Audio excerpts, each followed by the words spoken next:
जीवन क्या है ये जीवन?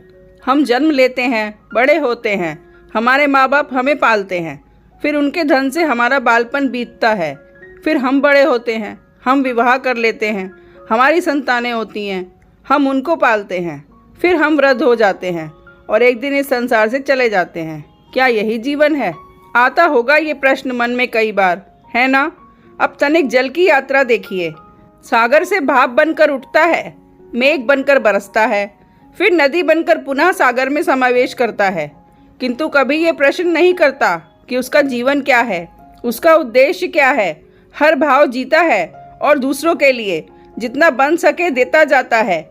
जब सागर में होता है तो असंख्य जनजीवों को जीवन देता है।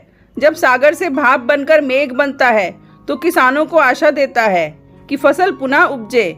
जब वर्षा बनकर बरसता है तो इस सूखी प्यासी धरा को सींचता है, और जब नदी में होता है तो किनारे पर वनस्पतियों को जन्म देता है। किंतु सोचिए, क्या जल कभी ये सोचता होगा कि उसका जीवन क्या है, उसके जीवन का उद्देश्य क्या है? नहीं, वो बस अपना धर्म करता जाता है और जितना हो सके सबको आनंद देता जाता है।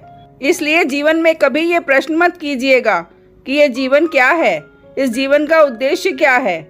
बस इस जीवन को जिएं और जितना हो सके उतना सबको आनंद दें, और मन प्रसन्न होकर बोलेगा, राधे राधे, जय श्री कृष्णा।